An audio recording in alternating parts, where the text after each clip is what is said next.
Hey guys, Carl here, and we're here for another Ask Carl. I know I said I would do this live next time, but didn't work out. I'm going to be doing some live stuff very soon, probably on the Song Lesson channel. So make sure you stay tuned for that. I'll put the event notification there so you'll know what's happening. Also, this channel, we do a lot of lessons, theory, which I'll still continue to do, but I'm thinking about doing a lot of gear stuff coming up, and kind of making that maybe the main focus of the channel, really, you know, learning about gear, doing some shootouts or whatever, and maybe some reviews. So I want to know what you guys would think about that. If you're interested in learning gear, have some fun with it, and we'll see what we can do here. So anyway, so let me get to your guys' questions. They've been building up over the past few weeks, and I've had to edit it down to just these guys because, some of them I can't read because if you're writing in a different language and you're trying to write in English, just put it in your original language and I'll throw it in Google Translate or something. Yeah, I can't make out some of the things you're saying. Anyway, Jose asks, hey, greetings from Guatemala. I just became a premium member. I do not know where to start. Any suggestions? I'm at an intermediate level. Same goes. Anyway, so Jose, thanks for becoming a premium member on my site. And this is for anybody else to send me any questions about with my premium courses, guitar courses on my website, how to start, where to go.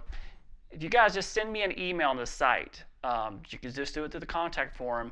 Let me know a little bit more about where you're at with your playing, what your goals are, and then I'll kind of structure you a little routine that you can follow with those courses. So you'll know these are good. So to anybody who's a premium member, do that, and I'll help you out a little bit more customized instead of just giving you this broad thing.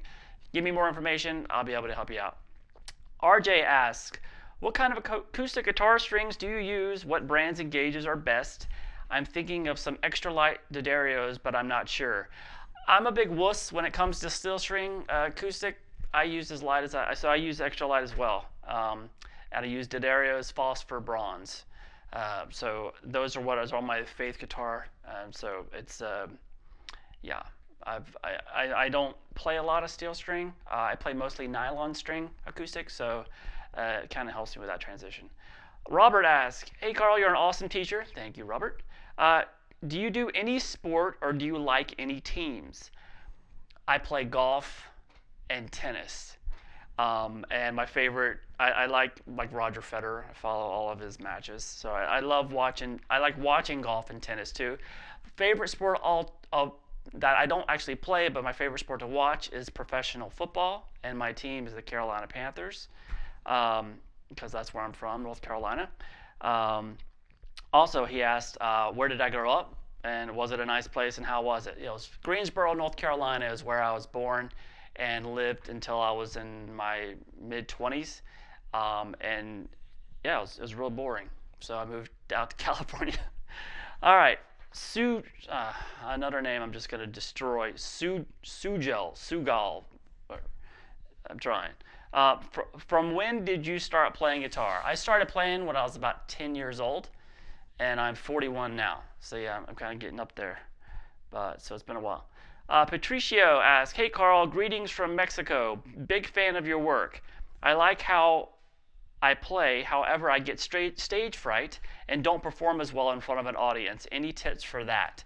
So that's a big deal. Obviously, if we're going to be musicians, we're going to have to eventually perform usually, and it's a strange. It's kind of an odd mindset for some people. Some people are more comfortable in certain situations. Most people are like I'm comfortable. I can go up in like a rock band and play in, which I did, like I'm playing in Vegas or whatever, play in front of thousands of people, and I feel very in control. The only thing I'm worried about is something going wrong with the sound, something out of my control. But I wasn't worried about the playing so much. But if you ask me to serenade my fiance with a classical guitar, just me and her, I'm a lot more squeamish. So we all get there. So it's just one of those things that you got to find. When you start performing, make it something that you're comfortable with first. It's kind of really well beneath your ability level, and then you'll find that your brain just kind of gets used to it. It's just like anything else. You just get used to it. Doing these videos for you guys, when I first started doing them 7.5 years ago, yeah, it freaked me out. The red light camera comes on, I got to deal. But now I don't really care. It's just kind of part of what I do, and I don't even think about it. So you'll get there too. You just got to put yourself out there to do it, but you won't fail if it's something that's like really beneath your ability level, the top of your ability level. So start there and work your way up. Where are we at here? Patty asks, hey Carl, can you sweep pick, and what is your opinion on it? Yes, on this channel I have sweep picking lessons. I like sweep. Some of it can sound the same, and I personally don't do it. I do more economy picking, which is kind of sweep picking combined with alternate picking. I don't do a ton of sweep picking in my own personal style, just because, yeah, I think a little bit it gets kind of tired on the ear a little bit after a while. But it is kind of fun to do. As soon as you get it locked in, it's really fun to start going up. So I have some of the lessons on that if you want to check them out. Here we go. Pride fee, whatever. Sorry, Pry. Hey Carl, you're an awesome player and I love your lessons. Thank you for them. I prefer using my index finger when I'm tapping, but I'm not able to get my pick out of the way and back fast enough. Where do you hold your pick when you do that, and how? All right, I learned this from a little magazine article with Nuno Bittencourt, the guitarist for Extreme, one of my favorite guitar players. I got a pick here. When I'm tapping with my index, I mean, you could tap with your middle finger, but if you tap with your index, what I do is I actually put the pick between, I hold it with my middle finger between the middle knuckle joint and the tip knuckle joint. So I just put it right there. I hold it. So you get used to it. You can go so fast, like if I'm picking like normal, I can switch right to it very quick and then come back. So you just get used to it. So if I have it in normal position, I don't even think about it. Like I'm just switching back and forth here between picking and holding it, and it frees up the hand, and it literally takes a quarter of a second to do this change. So that's what I do if I want to do a lot of, that's where I'm holding it, right between those, right there. All right, I use smaller picks, what helps too, but when I started holding like that, I used normal picks, and I could still do it. All right, so where we got? Victor, if you're a big Beatles fan, but you also enjoy playing other artists' songs like Eric Clapton, Dire Straits, or George Harrison, what's better, an Epiphone Casino or Fender Standard Strat? Great lessons, keep it up. I don't play a lot of Epiphone Casino, so I don't have a good kind of. I know that I think Strats are extremely versatile instruments. So if you're looking for something that's just versatile, can cover a lot of things, the Strat's great. And obviously I'm a Strat player, so I'd probably recommend that. Cyrus asks, if you can form your dream band, who would be in it? Well, me, and I don't know, man. There's so many great musicians, and then there's so much great music. If you know what I mean, like they don't always go together. So there's guys that are just amazing at what they do, and there's other people that probably have a bigger influence on me as a person, like Jonsi of Sigur Rós. He usually plays good. He's very unorthodox guitar style, and obviously vocal style, but he's probably my favorite musician walking on the planet. So I'd probably want to be in a band like that and then have him in it. And as long as he's in it, it's going to sound great. And then I could do all the cool stuff behind it. But when it comes to just players playing, people like Steve Vai, he's just so incredible. And Nuno Bittencourt, we talked about him. If we're talking about guitar players, it would just be like 20 guitar players that I like. We'll just all form this huge band. But yeah, I know I didn't answer your question. I don't know. Mark asks, hey Carl, your tutorials are the best, thank you.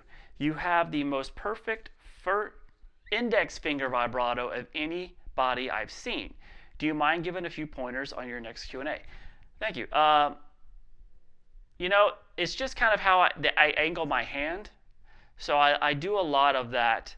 I think the number one thing, especially with the index finger vibrato, is when you first of all, even depending on if you're going to be going up or down with it, don't go past a mid. You find a midpoint, which is where the string is at normally, right? And you come down on it.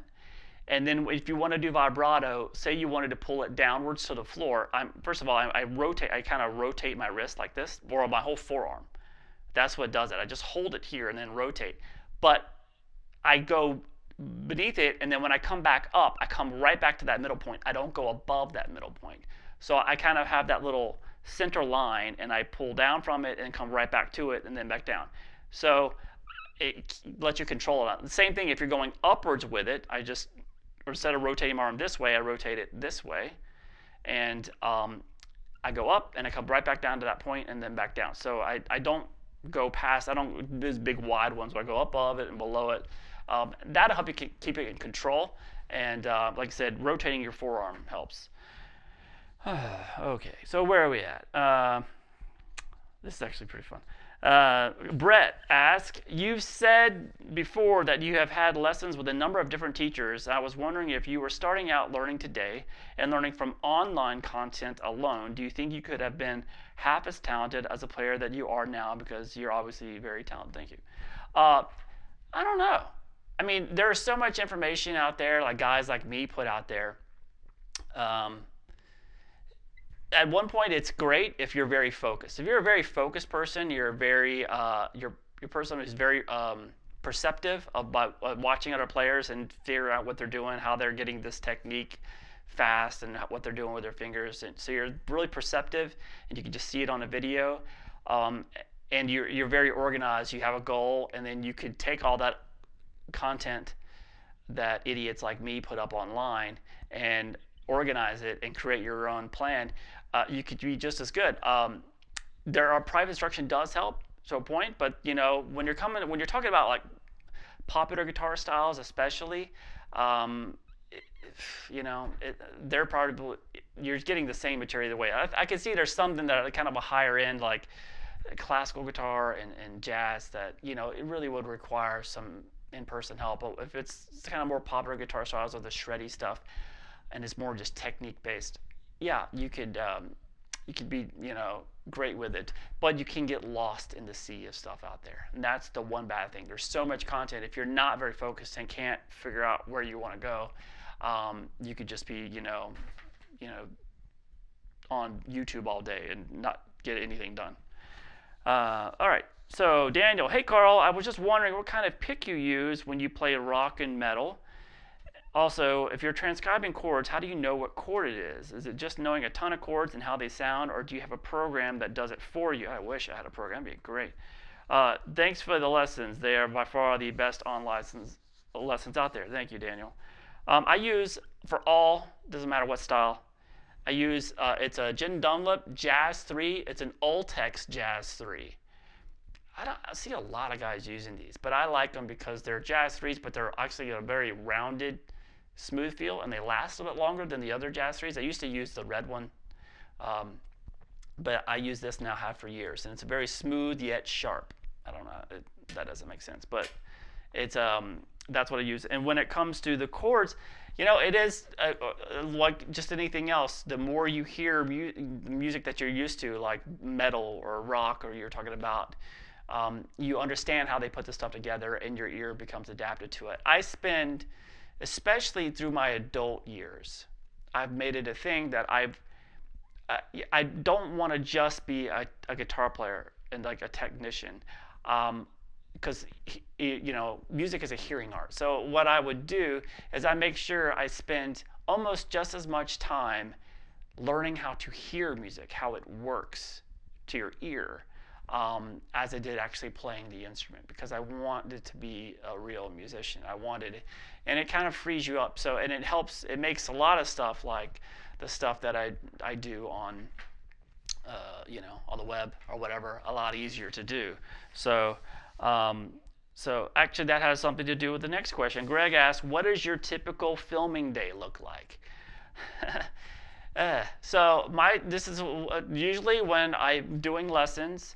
I film a few of them in a day. We usually film 2, 3, sometimes 4 lessons, so songs in one day. and then so I have days off in between. And unfortunately for me, because I spend a lot of time doing other things for the website, like creating the premium courses, or I have or my own practice and studies, I don't have the songs ready. So usually I'm supposed to, but usually my day is on a filming day. I get in here to first of all I have to figure out what songs I'm going to do, because it's usually I don't even know that day what I'm going to do, and I know there's a deadline for me till we start filming at noon or something, and I've got to get 3 or 4 songs transcribed through the morning, memorized, and then jump in here and film them. So that goes with it, that you get used to it, but it is stressful. And then I come in here and I film it, and usually I literally had the song underneath my hands for like an hour, or sometimes I had never even heard the song before that day anyway. So that's always a fun day. Anyway, Bernardo, he asked, first of all, you're doing amazing work, thank you. What guitar brands do you see as the best ones for electric guitars, acoustic, amps, strings, pedals? There's the ones that I use, but I think there's just a ton of companies that make great stuff. I can tell you that, I like a Strat, it's versatile. If I was getting back into some instrumental rock stuff, I might pick up an Ibanez or something. I used to have those. I liked them a lot. Acoustics, I like this Faith guitar that I'm playing right now. And I also like some other brands like I played a lot of Taylors that are really nice. And I had a buddy that has Martin. It's just incredible. So, and then when it comes to amps, I don't really have amps. I just use the Line 6 modelers. Strings, I use D'Addario for everything except classical guitar stuff. For classical guitar stuff, I use Augustin strings. And pedals, same thing, the Line 6 stuff. Jack, do you prefer listening to solos by players that are extremely fast, like Yngwie Malmsteen, or one by melodic and semi-fast players like David Gilmour? Well, David Gilmour, these days, I prefer David Gilmour. I had a huge Yngwie phase when I was a kid, so I still like, or a teenager, but I still like listening to guys just go for it. So it's great hearing stuff like, Steve Vai, Eric Johnson, Guthrie Govan. These guys are just incredible technicians. Joe Satriani, and Nuno Bettencourt is still one of my favorites. But yeah, if I'm listening to music that day, it's usually something like David Gilmour and stuff like that, more melodic styles of playing, or classical guitar stuff, which I probably listen to more than anything. The last question, Duncan asks, what kind of TV shows do you like to watch? I don't watch a lot of TV I watch like a lot of Netflix shows, like House of Cards, and I like the cable TV, like the Homeland type of stuff, and Ray Donovan. I don't watch any reality TV. I hate it. So I don't watch any of the game shows and the dance stuff and the singing stuff. I don't. It makes me hate people. So I just literally just watch sports usually, and like those shows that I was talking about. But I'm a big documentary nut. So I'm usually watching a documentary on Netflix most nights. That's probably my favorite thing to watch. All right, so it's fun answering these questions, and you guys get to know me a little bit. And when we do the live stuff, I think we'll really have some fun.